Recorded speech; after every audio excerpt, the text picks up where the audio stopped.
We have been going through um, a series that was sort of impromptu. I hadn't really planned it, but it became a series. And we were talking about the contemplatives and those in the Christian tradition who have lived by the contemplative way of life. And I'm seeing some new faces here. So if there's anyone here for the first time, we are a church that believes in the contemplative way because when you look at Jesus from a Hebrew point of view, you see that he was a contemplative. What do we mean by a contemplative? A contemplative is someone who approaches God through silence, solitude, through nonverbal prayer, realizes that we can't understand God, we can't apprehend him rationally in a logical manner.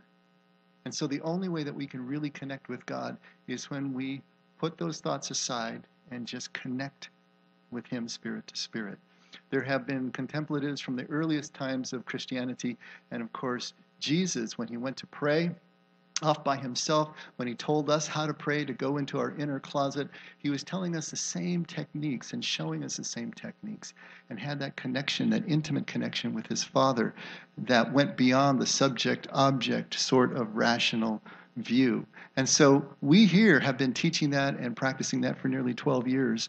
And we thought it would be a good idea to take a look at how Christians have done this for the last 2,000 years. Because I'll tell you what, the mind rebels at contemplative practice. We want to understand. We want to put edges around things. We want to compare and contrast, say that this is this and not that. We want to draw logical lines from premise to conclusion. All those things the infinite God resists. And so it is difficult for us to get our minds around it. And even when we think we understand the concepts, it doesn't change anything until we can relax enough to be able to actually enter into that kind of space, that kind of journey with God. And so we've been looking at different contemplatives on Wednesday night. We've been talking here about it, trying to take this thing and turn it around and look at it from as many sides and facets as possible in order to try to get a deeper connection with this, to embrace it more with our minds so that we can actually risk starting the journey ourselves. So as we were going through all of this, I happened upon an unexpected sort of expression of the contemplative way in a movie. And I'm going to do something I normally don't hear. I want to take some scenes from this movie and break them down and see how it may inform us a little bit more about what it is that we're trying to do here. And the movie was Jackie, and I don't know if any of you have seen it. I was flipping channels and I landed on it. I'd seen the title before and it wasn't really calling to me. You know, it wasn't an action flick or anything like that. So I really wasn't too interested in it, but I was captured at the very beginning with the scene there, and it just kind of pulled me through. And for those of you who don't know, it's a story of Jacqueline Kennedy in the first 7 days following the assassination. And of course, it's all told in flashback, and it's a very rich and layered story. But for those, I mean, we all know what happened on November 22nd, 1963, when JFK was assassinated. And we know that Jackie was sitting in the car with him. And what we don't know about Jackie maybe so much is how she got there into that car. You know, because she was born in 1939. She was only 31 years old when JFK was inaugurated. And she was the son of a wealthy family, a stockbroker who survived the crash of 29. And when she was born in 1929, did I say 39? 29. And then she was educated well at George Washington University. She got a great degree. She was working as a photojournalist. And then she met JFK at a dinner party in 1952.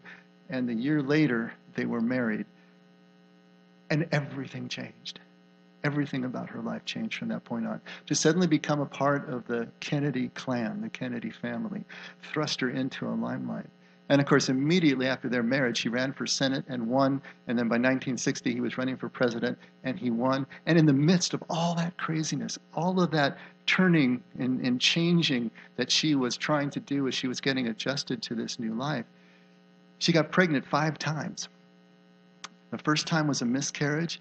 The second time, Carolyn was born.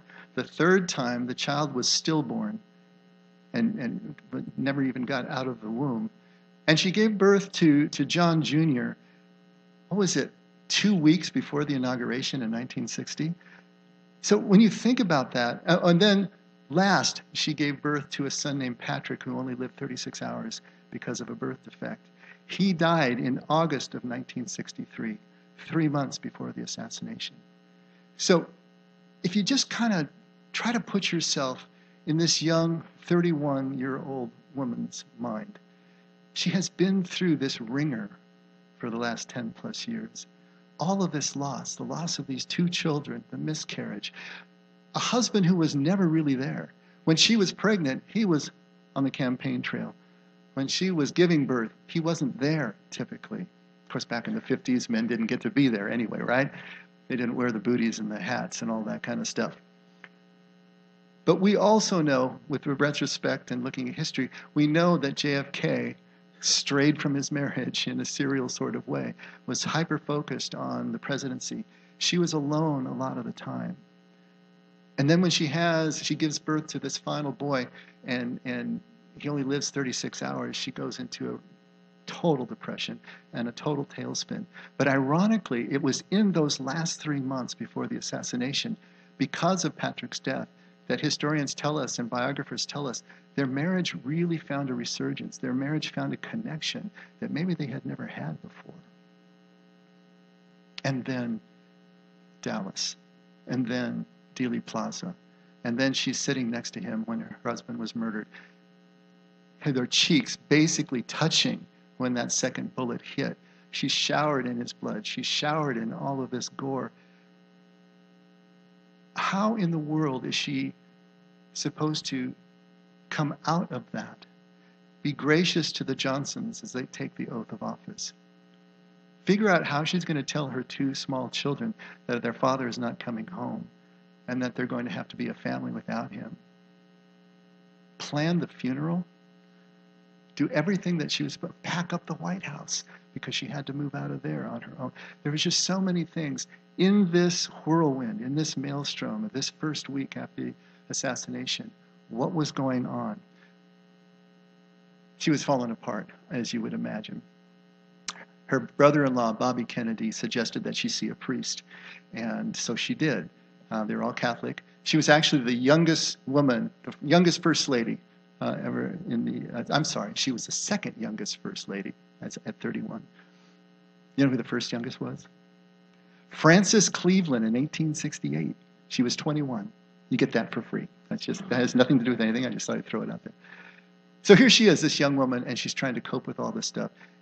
The scenes with the priest were obviously what attracted me. There was a series of scenes told in flashback where she is counseling with this priest who is played by John Hurt. And I don't know if you know John Hurt. He died just last year, one of the great British actors and film actors. And he does this magnificent job, as Natalie Portman does as well.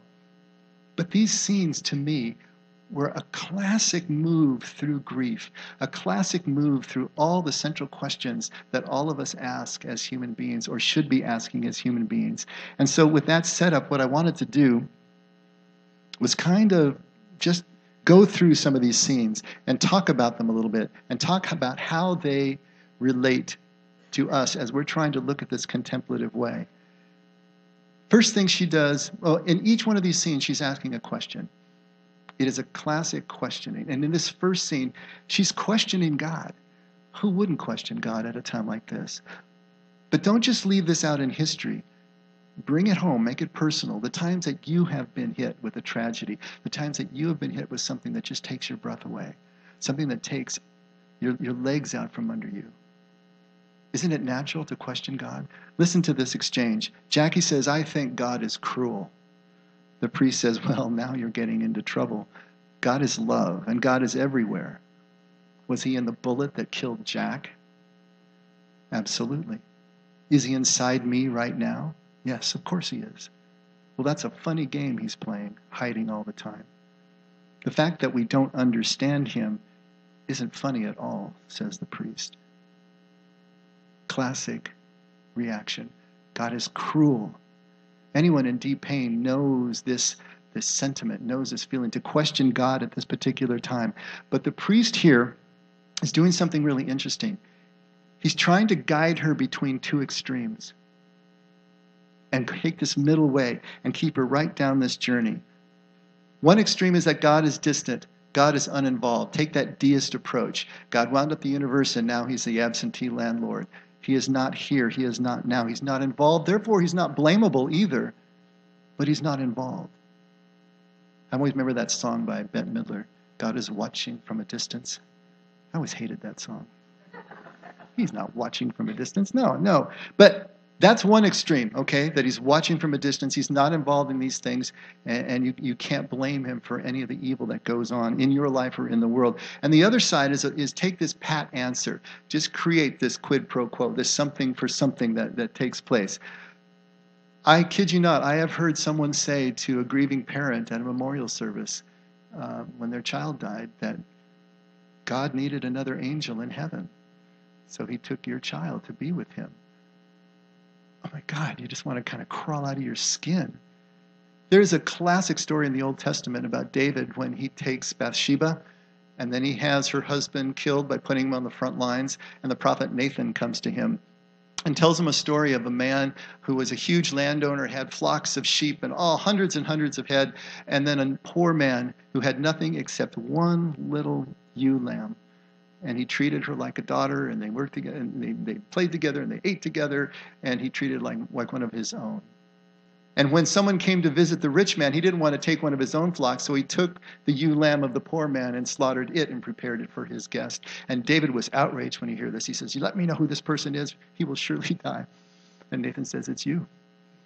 This is what you have done. This is what God would do if he was taking because he needed another angel in heaven." How is that comforting? How does that give us any sense of who God is?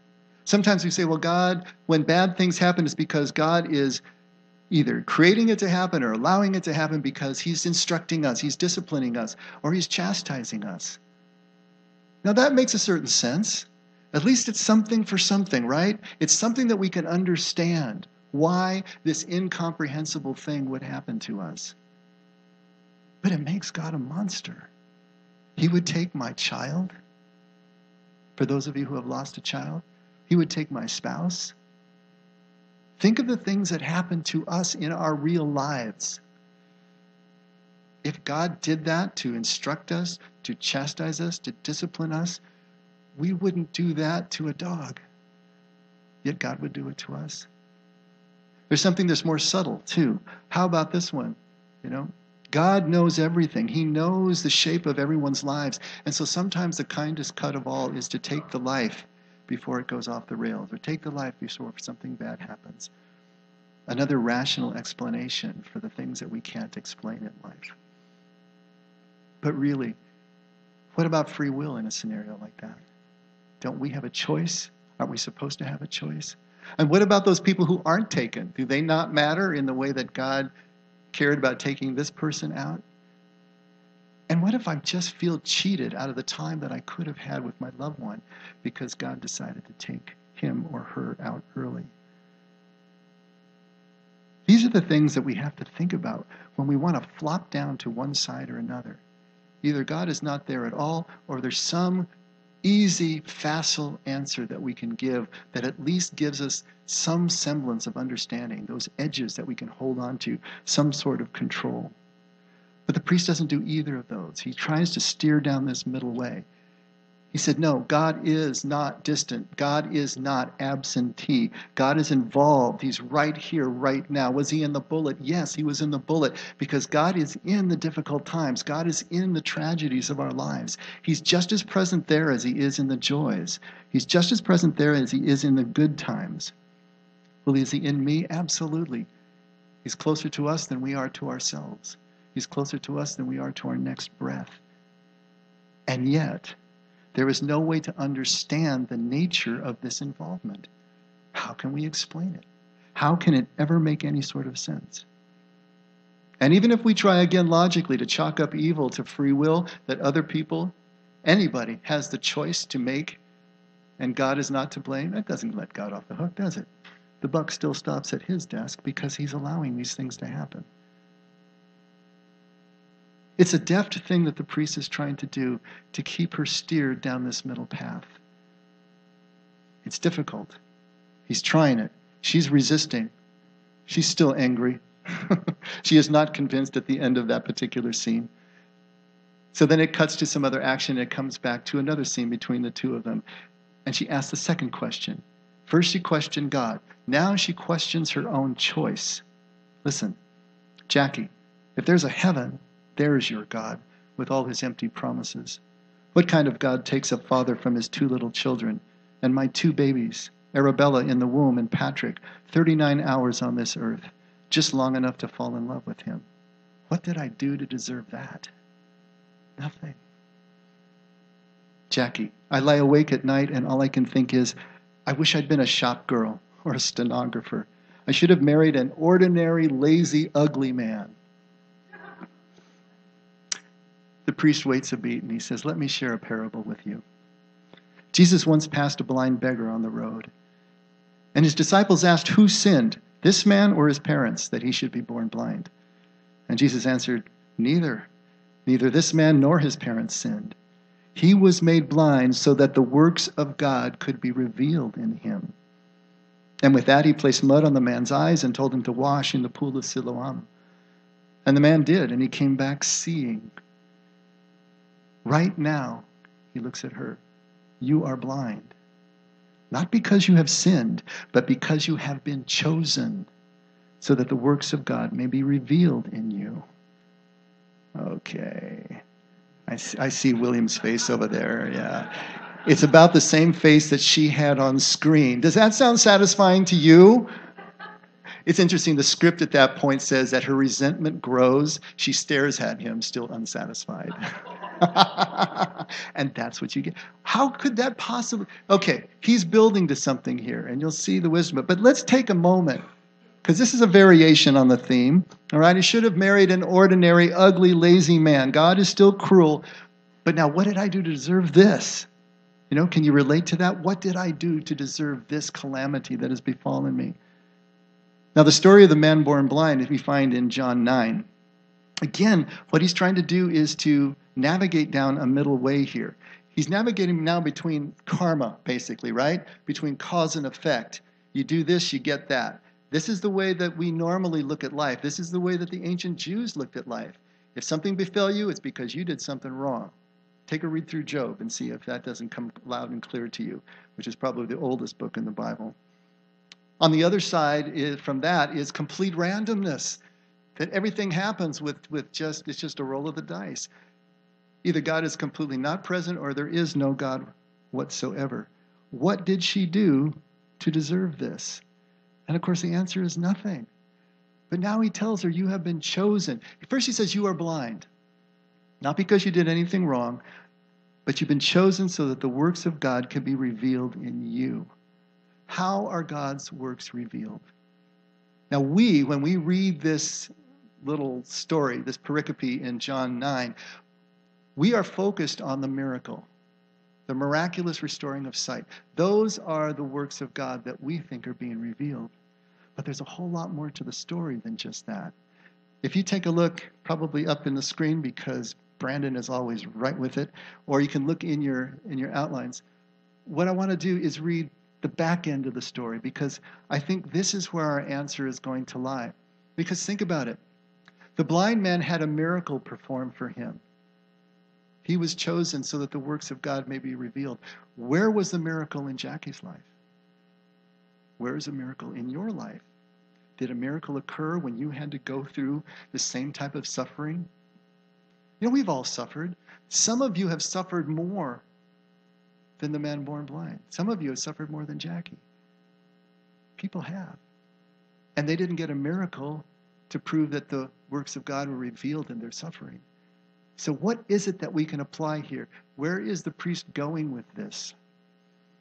John 9, starting at verse 13. This is right after the healing, right after he has come back seeing.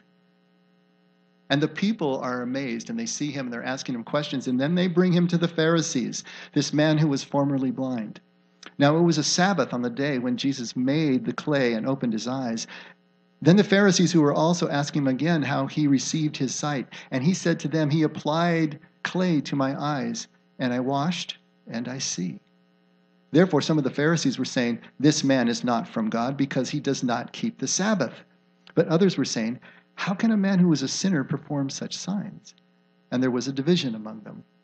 So they said to the blind man again, "What do you say about him since he opened your eyes?" And the blind man said, "He's a prophet." The Jews then did not believe it of him that he had been blind and received sight until they called the parents of the very one who had received his sight and questioned them, saying, "Is this your son, who you say was born blind? How does he now see?" And the parents answered them and said, "We know that this is our son, and that he was born blind, but how he now sees we do not know, or who opened his eyes we do not know. Ask him. He's of age. Let him speak for himself." Skip to verse 24. So a second time they called back the man who had been blind and said to him, "Give glory to God. We know that this man is a sinner." And he answered, "Whether he's a sinner, I don't know.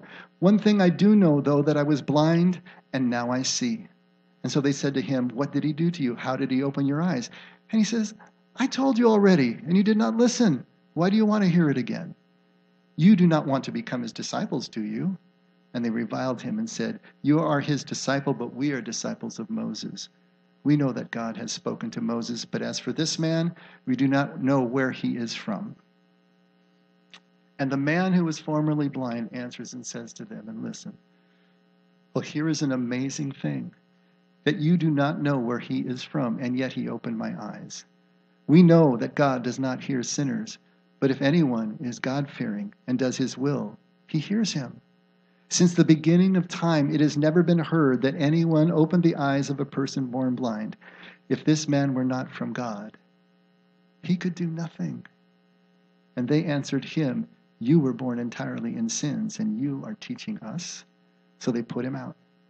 And then Jesus heard that they had put him out. And finding him, he said, "Do you believe in the Son of Man?" And he answered, "Who is he, Lord, that I may believe in him?" And Jesus said to him, "You have both seen him, and he is the one who is talking with you." And he said, "Lord, I believe," and he worshiped him. Okay. That is what it looks like to be completely healed, to be fully healed, not just physically, but completely. Look at this man's poise. Look at his dignity. Look at his wisdom. Look at his boldness. Look at his ability to speak truth to power, to stand up to intimidation. Look at his ability to see truth wherever it comes, even from an unexpected place. And at that moment, to see the truth in Jesus that is presented and to engage in it. That's what healing looks like. He was chosen. Jackie is chosen. Here's that word, But the truth is that we're all chosen, right? We're all chosen by our adversity. The things that we face, the trauma, the hurt, all of those things are choosing us. Not any one more than any other.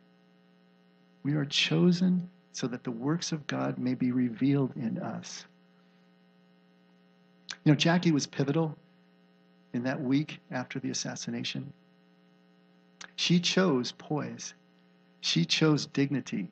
She chose boldness. She chose to be vulnerable in the face of millions of people worldwide watching. She chose all those things. She stood up to an administration that did not want the kind of funeral that she thought was the only funeral that a president should have. She did research. She modeled the funeral on the funeral of Abraham Lincoln, with a horse-drawn carriage, with the riderless horse behind it, everyone proceeding down the same route that they took in 1863. And they were absolutely apoplectic because they thought there were more shooters out there and there was going to be heads of state from all these foreign countries. She stood her ground, said, "This is the kind of funeral that we should have." Her parents, the great Kennedys, wanted him buried in Brookline. She says, "Absolutely not. That's no place to bury a president." She picked out the spot in Arlington Cemetery. She picked out the hill. She picked out the way that it was going to be laid out. She was the one who selected the eternal flame. It was an amazing spectacle in 1963. We hadn't seen anything like that. There was a London newspaper that reported on this, that Jackie Kennedy gave the American people something they had never had before: majesty. Not only that, she gave the American people what they needed at that moment. There were those cynics, those naysayers that say JFK didn't deserve it. He'd only been in office 2 years. What had he really accomplished? Not much. And yet he gets this kind of spectacle. He gets this place of honor at Arlington. There were those that said Jackie was just grandstanding, wanted to be seen. It didn't have anything to do with either of them. What it had to do with was what the people needed. I remember, I was only 7 years old, but I remember watching this procession on a little tiny black and white TV. It was Aqua, you know, those kind of 50s looking Aqua horrible things. This little TV, watching, not really understanding what was going on, but watching the procession, and my mother crying. I remember that. It sticks with me after all of these years. It was what the people needed. In her poise, in her dignity, in her adamant decision to have this procession, the works of God were revealed to an entire world, and especially our country. The works of God were revealed in a man born blind to the people who were listening to this exchange. God is the source of that boldness and that dignity. God is the source of the ability to stand up to intimidation and speak truth to power, and to do the things that need to be done for the right reasons. She didn't realize all this, but it happened. This is where this went. There's a third question she asked. She questioned God, she questioned her own choices, and then she questioned her life. She says, I wrote a letter. She's talking to the priest again. I wrote a letter that night before we moved the casket to the Capitol. Do you know what I said? That I wanted to die. That night and every night since, I prayed to die. The priest says, I understand. Do you? I do, unless you're asking for my permission.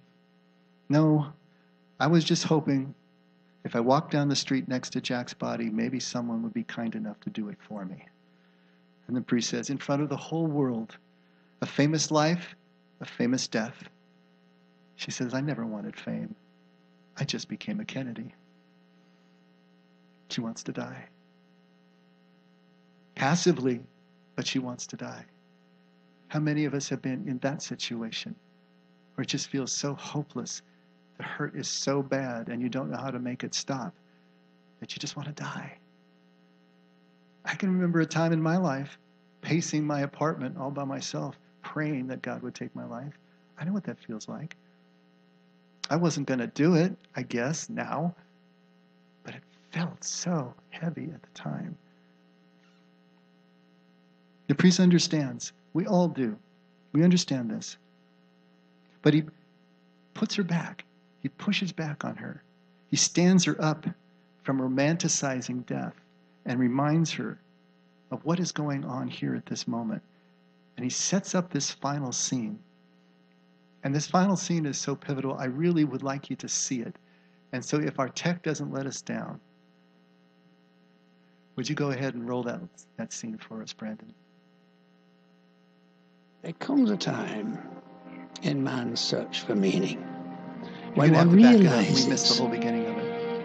there are no...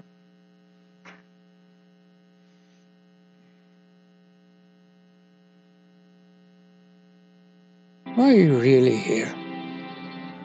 I needed to talk. You say that you pray every night to die, that your children have no use for you. You wish only to be with your husband. And yet, I'm not burying you today. There comes a time in man's search for meaning when one realizes that there are no answers. And when you come to that horrible, unavoidable realization, you accept it or you kill yourself. Or you simply stop searching. I have lived a blessed life. And yet, every night, when I climb into bed, turn off the lights, and stare into the dark, I wonder, is this all there is? You wonder? Every soul on this planet does. But then when morning comes, we all wake up and make a pot of coffee. Why do we bother? Because we do. You did this morning. You will again tomorrow. But God, in His infinite wisdom, has made sure it is just enough for us.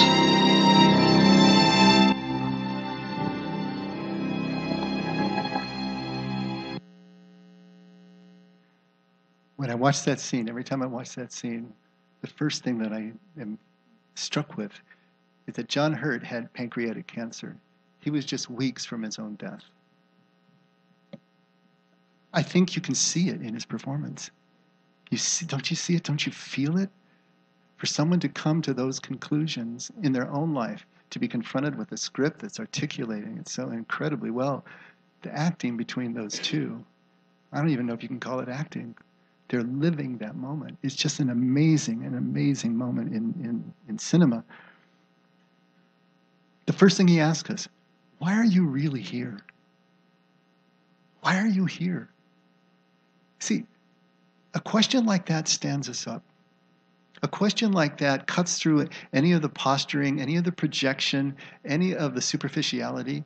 A question like that cuts right to the bone and starts talking about motive, starts talking about intent, starts us asking the right questions. Some decades ago, when I entered a monastery, it was right out of high school. And I was there for all the wrong reasons, and I didn't know it. And I was acting out and doing certain things. And then finally, my best friend in the postulancy, my best friend in the house, we had this moment together, kind of like that. And he just looked at me, he said, why are you even here? It was a defining question for me because I couldn't answer it. I didn't know why I was there. To not know why you're here, why you're anywhere, means that your choices are just random with respect to anywhere that you think you might want to go, with respect to any purpose that you might have as a human being. Why are you really here? That's the central question. All the scenes between the two of them have been leading here to this moment, to what he's going to try to get across to her. That he's found out there are no answers. When we ask these questions about God, when we ask these questions about our choices or about life, when we try to understand the most intimate and infinite things that our lives are built on, there are no answers in the way that we want the answers. We're not going to get them in rational ways. It's just not possible. And so, once you come to that conclusion, he says, you either accept it or you kill yourself, or you simply stop asking. You simply stop asking, banging your head against the wall in the way that you have, and just start living your moments. There's a huge difference. Sometimes the asking becomes a procrastination. Sometimes the asking is just a manifestation of the paralysis that we feel because we're not ready to live our lives. We just keep asking, hoping at some point all the risk of life is going to be taken away, and then we can move forward. But that moment never comes. There are no answers in the way that we want the answers. And then he tells that story. I've had a blessed life.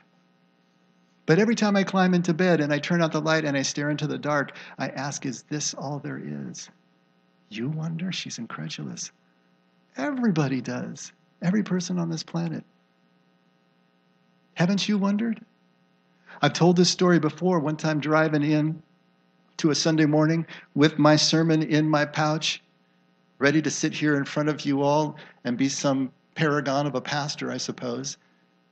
And I'm seeing the light coming over those eastern hills, and it's this beautiful morning, and this thought strikes me, what if this is all there is? What if when I die, I wink out of existence and there's nothing? Not a really good premise for a sermon, I'll tell you that. But in the next moment for me was that, but Jesus believed. And that's enough for me. I can move on now, you know? But you have to come to some place. I haven't even told this story to my wife, but it was one night I woke up in the middle of the night with a pain in my chest over the left side, you know, and it was going down my arm, and I'm thinking, oh my God, you know, because I have a friend who had a heart attack in the middle of the night, you know, and I thought, what if this is it? Is this all there is? There are those moments in the dark where you ask those questions, and if you're not asking those questions, then you're not testing your faith enough. You're not moving into the places we all need to move. The most mature part of our faith is to ask those questions, to have stripped away enough of the distractions that we get right down to the nut of it. Why am I here? Is this all there is? And then when you move through and you keep breathing and you get up the next morning and you make up the coffee, when you pull a squealing child into your embrace and you just feel that energy and that life, and everything for that moment is perfectly okay and it's just enough for us again, you get your answer, but not in the way that you expected it.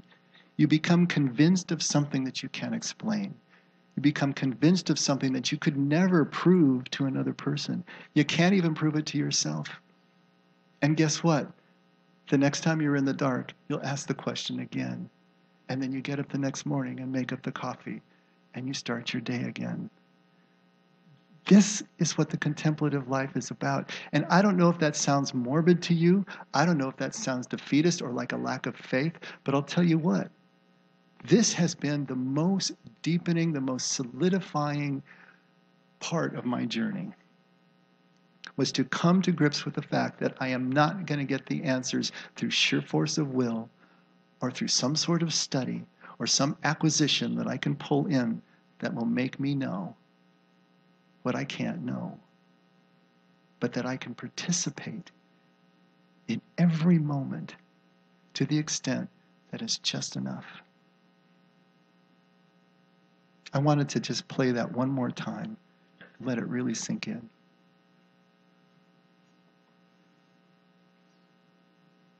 Now that we've talked about it a little bit, see if it has a different... Are you really here? Because I needed to talk. You say that you pray every night to die, that your children have no use for you. You wish only to be with your husband. And yet, I'm not burying you today. There comes a time in man's search for meaning when one realizes that there are no answers. And when you come to that horrible, unavoidable realization, you accept it or you kill yourself. Or you simply stop searching. I have lived a blessed life.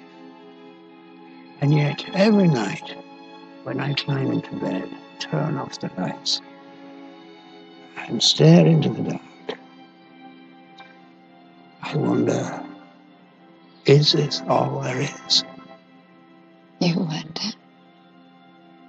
Every soul on this planet does. But then when morning comes, we all wake up and make a cup of coffee.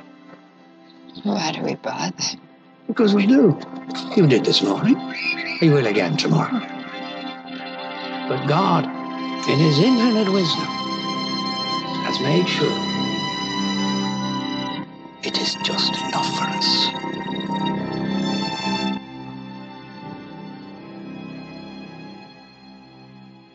I've heard golf described as the perfect game because it's just hard enough. It's easy enough to think that you can do it, but it's just hard enough to keep you interested. I think life is exactly the same way. When it seems like it's all too hard, when it's all too much, we can just pick up a squealing child, make up the coffee, and if we'll allow, that moment will be just enough for us. Let's pray.